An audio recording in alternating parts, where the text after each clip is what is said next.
प्यारे बच्चों, आज हम हाई स्कूल पाठ्यक्रम में संकलित राम नरेश त्रिपाठी जी द्वारा रचित कविता स्वदेश प्रेम इसकी व्याख्या पर चर्चा करेंगे, जो हाई स्कूल के पाठ्यक्रम में सम्मिलित है और परीक्षा की दृष्टि से बहुत महत्वपूर्ण भी है।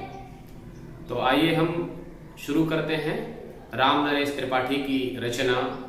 और ये जो स्वदेश प्रेम कविता है, ये राम नरेश त्रिपाठी जी की रचना स्वप्न, उनका काव्य संग्रह है, उसमें संकलित है और हमारे हाई स्कूल के पाठ्यक्रम में बहुत ही इम्पोर्टेंट भी है।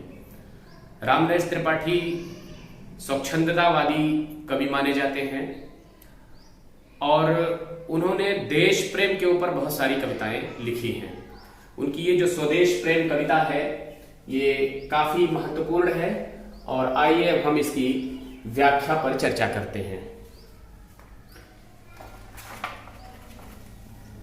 कई पैराग्राफ में ये कविता है, आपको क्रम से हम करके पूरी कविता की व्याख्या आपको दिखाएंगे। अतुलनीय जिनके प्रताप का साक्षी है प्रत्यक्ष दिवाकर, घूम घूम कर देख चुका है जिनकी निर्मल कीर्ति निशाकर। देख चुके हैं जिनका वैभव ये नभ के अनंत तारागण, अगणित बार सुन चुका है नभ जिनका विजय घोष रण गर्जन।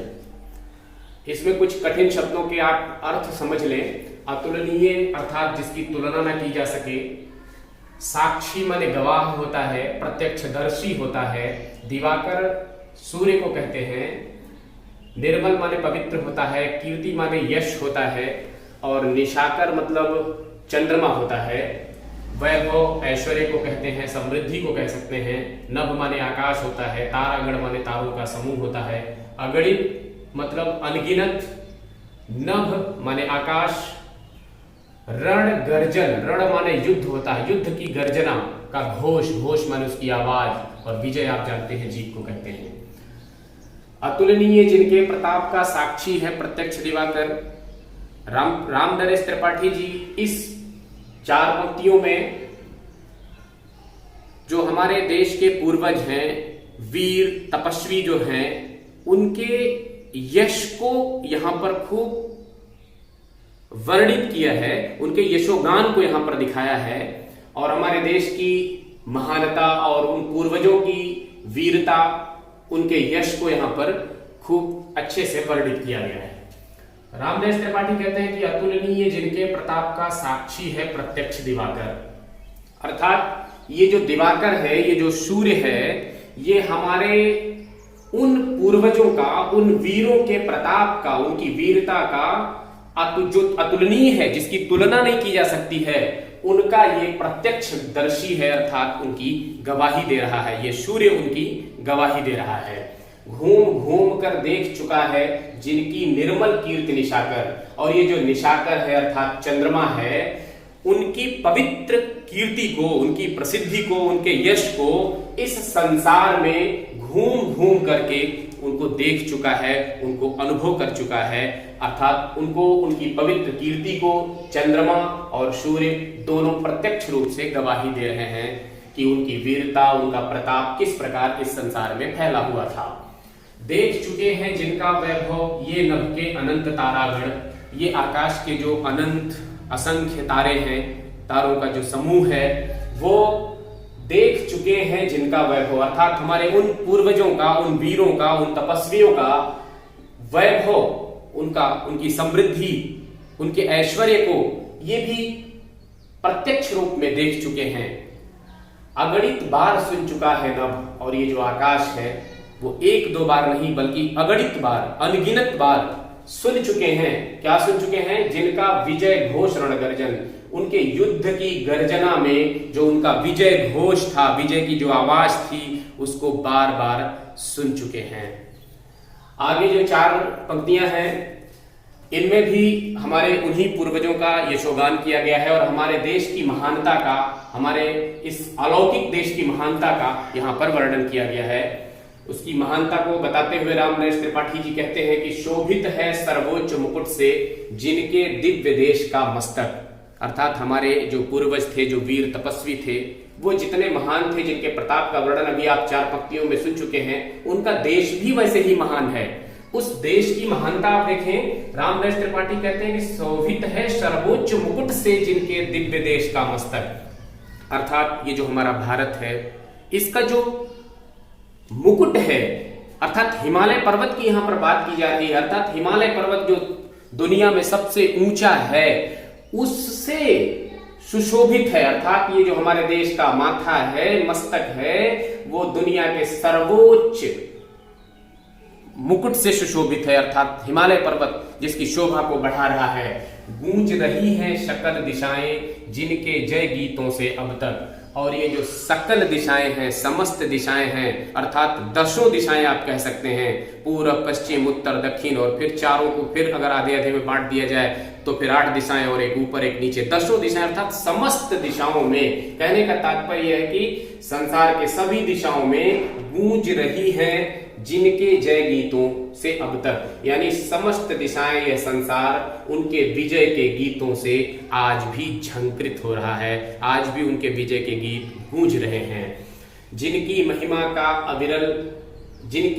का है अविरल साक्षी सत्य रूप हिमगिरिवर। हिमगिरी यहाँ हिमालय को कहा गया है, वर मतलब श्रेष्ठ होता है, साक्षी माने वही गवाही देने वाला गवाह, महिमा महानता, अविरल माने लगातार, विमान अर्थात यहाँ पर जहाज को कहा गया है, वक्षस्थल अर्थात सीने को कहा गया है। यहाँ पर रामनरेश त्रिपाठी कहते हैं कि जिनकी महिमा का अविरल, उनकी महानता का लगातार साक्षी है, प्रत्यक्षदर्शी है, ये सच्चे रूप वाला हिमालय जो कि अत्यधिक श्रेष्ठ है, वो उसका गवाही दे रहा है, उनकी महिमा का लगातार गवाही दे रहा है। उतरा करते थे विमान दल जिनके विस्तृत वक्षस्थल पर। इसी हिमालय के विस्तृत सीने पर, वक्षस्थल पर इन पूर्वजों के विमान दल अर्थात जहाज के दल उस पर उतरा करते थे। आगे जो 4 पंक्तियां हैं, इन 4 पंक्तियों में भी हमारे उन पूर्वजों, हमारे देश की महानता को यहाँ पर भी वर्णित किया गया है रामनरेश त्रिपाठी के द्वारा। रामनरेश त्रिपाठी, इसमें भी जो कठिन शब्द हैं उनके आप अर्थ समझ लें। निज माने अपने होता है, अरडोपोत समुद्री जहाज को कहा गया है, प्रमुदित माने प्रसन्न चित्त मन से कहा गया है, भूमंडल अर्थात पूरा संपूर्ण पृथ्वी मंडल, सकल माने समस्त होता है, यश माने प्रसिद्धि है, और निशी वासर, निशी माने होता है रात्रि और वासर माने होता है दिन, और चरण चिन्ह अर्थात कदमों के निशान। यहाँ पर कदमों के निशान एक प्रतीकात्मक अर्थ है, किसी के कदमों के निशान, उसके चरण चिन्ह का अर्थ उनके कर्मों से है, उनकी उपलब्धियों से है। आइए यहाँ पर हम इसकी व्याख्या करते हैं। सागर निज छाती पर जिनके अगणित अरड़ों पोत उठाकर, अर्थात ये जो समुद्र है, ये समुद्र अपनी छाती पर, अपने सीने पर उन पूर्वजों के अगणित अरड़ों को उठाकर, अनगिनत समुद्री जहाजों को उठा करके, अर्थात उसका भार सहन करके पहुंचाया करता था प्रमुदित, प्रसन्न चित्त मन से पहुंचाया करता था। कहां पहुंचाया करता था? भूमंडल के सकल तटों पर, इस पृथ्वी मंडल के सभी तटों पर, जहां पर वो चाहते थे उसको प्रसन्न चित्त मन से उन समुद्री जहाजों को सभी तटों पर पहुंचाया करता था। नदियां जिसकी यश धारा सी, और ये जो बहती हुई नदियां हैं वो ऐसे लगता है जैसे उनके यश की धारा के समान, उनकी प्रसिद्धि, उनकी कीर्ति की धारा के समान आज प्रवाहित हो रही हैं, बहती हैं अब भी निशिवासर, और रात दिन कल कल करती हुई उनकी यश के समान, उनकी प्रसिद्धि की धारा के रूप में आज भी बह रही हैं। ढूंढो उनके चरण चिन्ह भी पाओगे तुम इनके तट पर। अगर उन पूर्वजों, उन वीरों, उन तपस्वियों के, जो हमारे भारत के पूर्वज हैं, उनके अगर चरण चिन्ह को आप ढूंढना चाहो, खोजना चाहो, उनके कदमों के निशान को अगर आप खोजना चाहो, तो पाओगे तुम इनके तट पर। तो इन समुद्र के, इन नदियों के तटों पर आप उनके चरण चिन्ह को उनके कर्मों के रूप में, उनकी उपलब्धियों के रूप में आप हर जगह पर उपस्थित पाओगे। अब यहाँ पर जो अगली पंक्तियां हैं, इनमें रामनरेश त्रिपाठी ने प्रत्येक व्यक्ति की जो अपने मातृभूमि के प्रति लगाव होता है, जो प्रेम होता है, वो चाहे जिस भी परिस्थिति में, चाहे जैसा भी वहां का भौगोलिक वातावरण हो, चाहे जितनी परेशानियां हो, चाहे सुखद हो या दुखद हो, लेकिन प्रत्येक व्यक्ति अपनी मातृभूमि से प्रेम करना नहीं छोड़ता है। उस भावना को यहाँ पर राम नरेश त्रिपाठी जी ने इस कविता में दिखाना चाहा है। इन पंक्तियों में आप देख सकते हैं जो कठिन शब्द हैं उनको आप समझ सकते हैं। अनुराग माने यहाँ पर प्रेम होता है, और ध्रुववासी अर्थात ध्रुव पर रहने वाला, हिम मतलब बर्फ होता है, तम माने अंधकार होता है, और न्यौछावर कर देना अर्थात अपने प्राणों की आहुति कर देना, बलिदान कर देना। यहां पर राम नरेश त्रिपाठी कहते हैं उनकी भावनाएं जो इस कविता में प्रस्फुटित हुई हैं वो एक व्यक्ति की मातृभूमि के प्रति अलौकिक प्रेम को यहाँ पर उन्होंने दिखाया है। आप देखें राम नरेश त्रिपाठी जी कहते हैं कि विश्वत रेखा का वासी जो जीता है नित हाफ हाफ कर, यानी विश्वत रेखा पर पड़ने वाले जो देश हैं, आप जानते होंगे विश्वत रेखा पर पड़ने वाले जितने भी देश हैं वहां प्रचंड गर्मी होती है, और वहां का व्यक्ति उस गर्मी में अपने आप को जीता होगा तो हाँफ हाँफ करके ही जी पाता होगा। बहुत प्रचंड गर्मी पड़ती है उस विश्वत रेखा पर पड़ने वाले सभी देशों में। तो यहाँ पर वो दिखाना चाह रहे हैं कि वहां का भी जो निवासी है, यानी विश्वत रेखा पर पड़ने वाले जो देश हैं, उनका जो रहने वाला है, निवासी है, जो जीता है नित हाँफ हाँफ कर, भले ही रोज हाँफ हाँफ करके ही जी लेता हो, अपने जीवन को काट रहा हो, अपने जीवन को व्यतीत कर रहा हो, लेकिन रखता है अनुराग अलौकिक वह भी अपनी मातृभूमि पर। लेकिन अपनी मातृभूमि से इतनी विषम परिस्थितियों में भी होने के बावजूद अपनी मातृभूमि से वो प्रेम करना नहीं छोड़ता है, रखता है अनुराग अलौकिक, और अलौकिक प्रेम अपनी उस मातृभूमि से वो करता है। आगे कहते हैं कि ध्रुववासी जो हिम में तम में, ठीक विश्वत रेखा के विपरीत भौगोलिक वातावरण वहां पर होता है। ध्रुव पर आप जानते हैं ध्रुवों पर 6 महीने का दिन और 6 महीने की रात होती है, बहुत ज्यादा बर्फीला मौसम होता है, घना अंधकार होता है।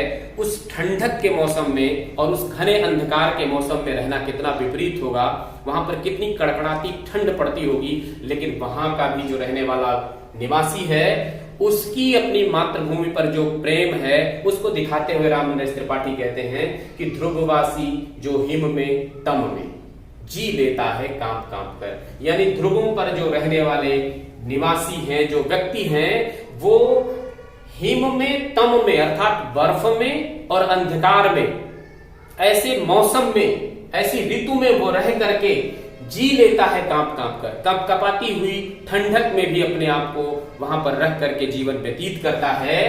वह भी अपनी मातृभूमि पर कर देता है प्राण निछावर, लेकिन अपनी मातृभूमि पर, अपनी मातृभूमि से प्रेम करते हुए अपने प्राणों को वो वहीं पर बलिदान कर देता है, न्यौछावर कर देता है। अर्थात वो ये नहीं चाहता कि हमें कहीं इससे सुखद धरती मिलेगी जहां पर मैं जाकर के जीऊंगा या जीवन व्यतीत करूंगा, ऐसा वो कतई इच्छा नहीं रखता है, बल्कि अपनी मातृभूमि से अलौकिक प्रेम करते हुए वहीं पर अपने प्राणों को न्यौछावर करना चाहता है। इस प्रकार आपने इन 4 पंक्तियों में देखा कि किसी भी व्यक्ति के लिए अपनी मातृभूमि से प्रेम जो करना है वो कितना महत्वपूर्ण है, और वो राम नरेश त्रिपाठी जी ने इसमें दिखाया है। आइए अब अगली 4 पंक्तियों की व्याख्या करते हैं। यहां पर कवि कहते हैं, तुम तो हे प्रिय बंधु स्वर्ग सी, सुखद सकल विभवों की आकर, धरा शिरोमणि मातृभूमि में जन धन्य हुए हो जीवन पाकर। तुम जिसका जल अन्न ग्रहण कर, बड़े हुए लेकर जिसकी रज, तन रहते कैसे तज दोगे, उसको हे वीरों के वंशज। यहां पर कुछ कठिन शब्दों के अर्थ आप समझ लें।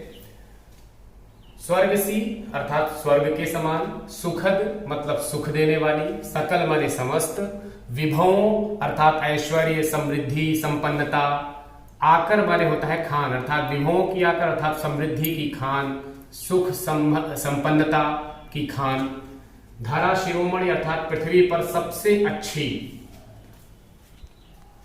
जल और अन्न आप जानते हैं, रज माने धूल होता है, तन अर्थात शरीर यानी जान यहां भी कह सकते हैं, वंशज माने उसके वंश में जन्म लेने वाले।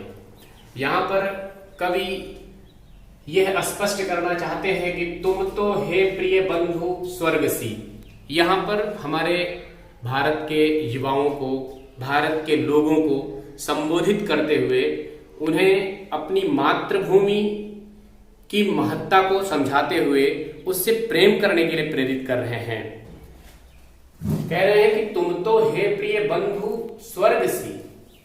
भारत के युवाओं को संबोधित करते हुए कवि कहते हैं कि हे प्रिय, तुम तो स्वर्ग के समान सुखद, सुख देने वाली और समस्त वैभव की खान, अर्थात सभी प्रकार की सुख और संपन्नता से जो युक्त है, समृद्ध है, उस धारा शिरोमणि मातृभूमि में, जो धरती पर सबसे अच्छी है, धारा शिरोमणि इसको कहा गया है, धरती पर सबसे अच्छी मातृभूमि में तुम जन्म पाए हो और वहां पर जन्म पा करके तो तुम धन्य हो गए हो।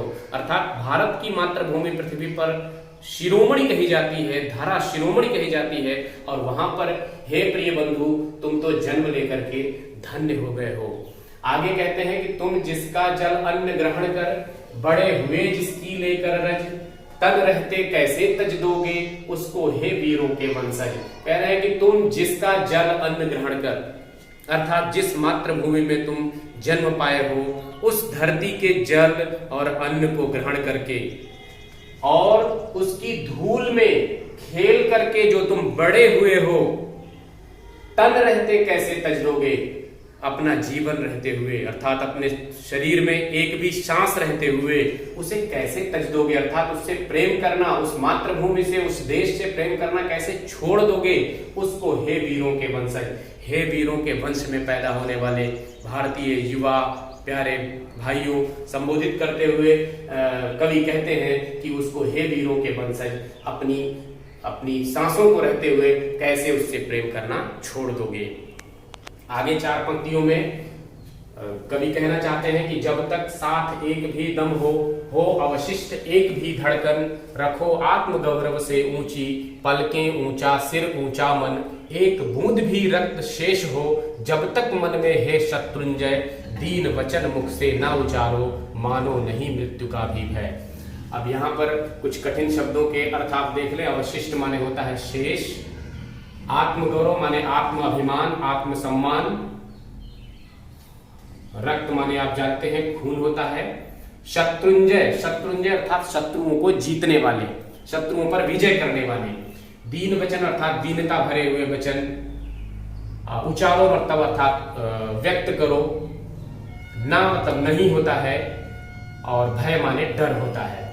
यहां पर इन पंक्तियों में कवि क्या कहना चाह रहे हैं आप उसकी व्याख्या में देखें। जब तक साथ एक भी दम हो, एक भी दम हो अर्थात यानी शरीर में जब तक सांस बाकी हो, यानी जब तक हम जिंदा हैं, आखिरी दम तक, आखिरी सांस तक, कहने का तात्पर्य है कि जब तक एक साथ एक भी दम हो, अर्थात एक भी सांस अगर हमारे शरीर में बची हो, हमारे प्राण जीवित हो अवशिष्ट एक भी धड़कन, और हमारे सीने में जो धड़कता हुआ दिल है उसकी एक भी धड़कन शेष बची हो, तो रखो आत्म गौरव से ऊंची पलकें, ऊंचा सिर ऊंचा मन। तो कवि कहना चाहते हैं कि अपने आप को आत्म अभिमान में, आत्म सम्मान में सदैव ऊंचा रखें और अपनी पलकें ऊंची रखें, अपना सिर ऊंचा रखें और अपने मन को भी ऊंचा रखें। आत्म सम्मान से युक्त होकर के रहें, आत्म अभिमान में रहें, अर्थात जब तक हमारे अंदर एक भी सांस, एक भी धड़कन बची है तो हमें कभी भी आत्म सम्मान से अपने सिर, पलकें और मन को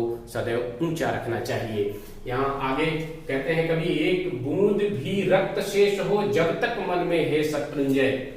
कहा जाता है ना कि जब तक हमारे अंदर एक भी खून की बूंद बची हो, एक भी रक्त की बूंद बची हो, कभी कहता है, युवाओं को संबोधित करते हुए कहता है, देश प्रेम की भावना जगाने के लिए, जोश लाने के लिए कहता है कि एक बूंद भी रक्त शेष हो, अगर तुम्हारे अंदर एक बूंद भी रक्त की शेष बची हो, जब तक मन में हे शत्रुंजय, हे शत्रुओं पर विजय करने वाले, अगर तुम्हारे अंदर एक बूंद भी रक्त की शेष बची हो तो दीन वचन मुख से न उचारो, तो दीनता भरे वचन अपने अंदर से मत व्यक्त करो, अर्थात गिड़गिड़ाने का जो वचन होता है, दीनता भरे जो वचन होता है, जो उदासी वाला वचन होता है, वो अपने मुंह से ना व्यक्त करो, ना निकालो, मानो नहीं मृत्यु का भी भय। और अगर मृत्यु का भी डर आ जाए तो उसे भी डरने की आवश्यकता नहीं है, उससे भी डरना नहीं है, अर्थात मृत्यु का भी डर हमारे अंदर से समाप्त हो जाना चाहिए।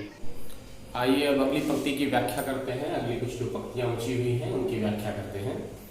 यहाँ पर राम नरेश त्रिपाठी जी कहते हैं कि निर्भय स्वागत करो मृत्यु का, मृत्यु एक है विश्राम स्थल, जीव जहां से फिर चलता है, धारण कर नव जीवन संबल। मृत्यु एक सरिता है जिसमें श्रम से कातर जीव नहाकर फिर नूतन धारण करता है, काया रूपी वस्त्र बहाकर। यहाँ पर जो कठिन शब्द हैं उनको आप देख लें। संबल माने आधार होता है, सरिता माने नदी होता है, कातर माने थका हुआ, श्रम परिश्रम को कहा गया है, नूतन माने नया, और काया रूपी वस्त्र माने शरीर रूपी वस्त्र। यहाँ पर कवि कहना चाहते हैं कि अगर देश प्रेम करते हुए कभी मृत्यु का भी डर आ जाए, भय आ जाए, तो हमें उसे डरना नहीं चाहिए, क्योंकि वो कहते हैं निर्भय स्वागत करो मृत्यु का, अर्थात निडर होकर के, निर्भय होकर के हमें मृत्यु का स्वागत करना चाहिए। यानी देश प्रेम करते हुए अगर मृत्यु की नौबत आती है तो हमें बिल्कुल उसका निडर होकर के, निर्भय होकर के स्वागत करना चाहिए। मृत्यु एक विश्राम स्थल है। वो कहते हैं कि मृत्यु और कुछ नहीं है बल्कि व्यक्ति के कर्मों और उम्र से जब थकान हो जाती है तो उसे एक प्रकार से विश्राम गृह मिलता है।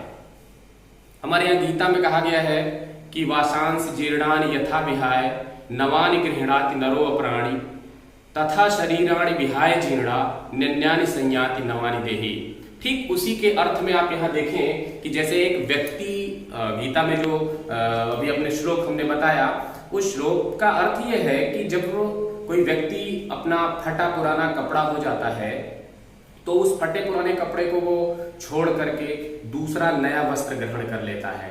ठीक इसी प्रकार से जो हमारी आत्मा है वो मरती नहीं है, कभी नहीं मरती है, और जब शरीर जीर्ण शीर्ण हो जाता है, पुराना हो जाता है, तो उस शरीर को छोड़ करके वो नवानि संयाति नवानि देहि, निन्यानि संयाति नवानि देहि, तो वो नए शरीर में प्रवेश कर जाती है। तो एक प्रकार से जो मृत्यु है वो एक विश्राम स्थल है, क्योंकि आत्मा कभी मरती नहीं है। फिर आगे कहते हैं कि जीव जहां से फिर चलता है, धारण कर लो जीवन संबल। यानी जो मृत्यु है वो एक विश्राम स्थल है और वहीं से जीव फिर से आगे बढ़ने के लिए तैयार हो जाता है। धारण कर लो जीवन संबल, एक नए जीवन का आधार धारण करके वो फिर से आगे बढ़ चलता है। आगे कहते हैं कि मृत्यु एक सरिता है जिसमें श्रम से कातर जीव नहाकर फिर नूतन धारण करता है, काया रूपी वस्त्र बहाकर। राम नरेश त्रिपाठी जी कहते हैं कि मृत्यु एक सरिता है।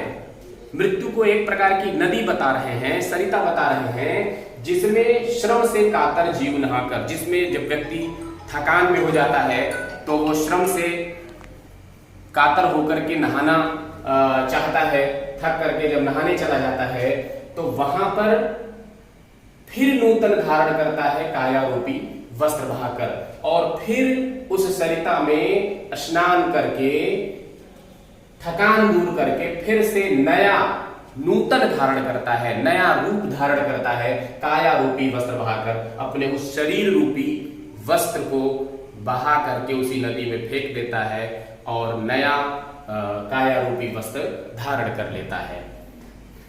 आगे जो 4 पंक्तियां हैं वो काफी महत्वपूर्ण हैं।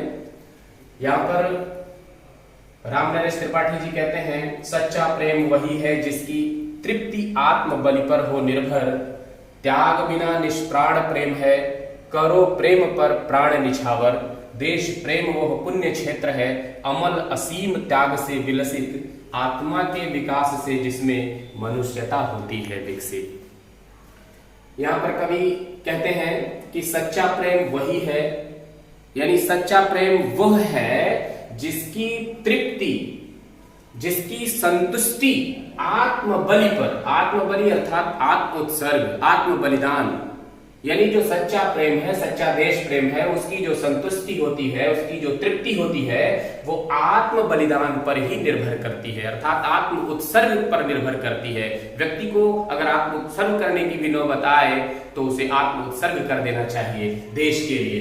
त्याग बिना निष्प्राण प्रेम है, और अगर यह त्याग ना हो तो कोई भी प्रेम निष्प्राण है, निर्जीव है।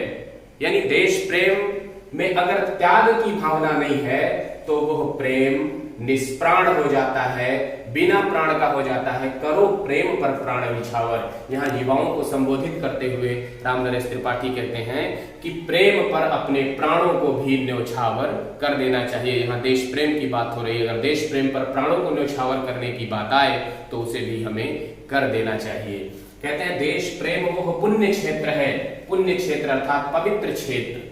अमल, अमल माने पवित्र होता है, असीम माने विस्तृत जिसकी सीमा ना हो, यहाँ पर विलसित माने युक्त होता है।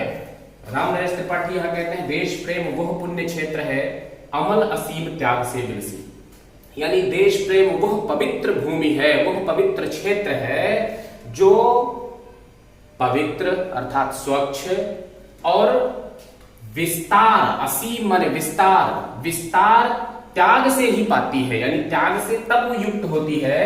देश प्रेम वह पुण्य क्षेत्र है जो पवित्र और असीम है, यानी असीम तब है जब वो त्याग पाती है, त्याग जब उसे मिलता है, त्याग की भावना जब हमारे अंदर आती है तो वह पवित्रता और विस्तार पाती है। फिर है आत्मा के विकास से जिसमें मनुष्यता होती है विकसित। और रामनरेश त्रिपाठी अंतिम पंक्ति में कहते हैं कि आत्मा के विकास से जिसमें, यानी जब हम त्याग की भावना से युक्त होते हैं, जब व्यक्ति के अंदर त्याग की भावना आती है तो उसके अंदर से जो छोटापन होता है, जो उसके अंदर एक कलुषपन होता है, वो भावना समाप्त हो जाती है और फिर वो अत्यधिक विस्तार पा जाता है, अत्यधिक पवित्रता में आ जाता है। इस लाइन का अर्थ ये है। और फिर जब वो इस तरह से विस्तार और पवित्रता पाता है तो उसके आत्मा के विकास से जिसमें, तो फिर उसके आत्मा का विकास होता है।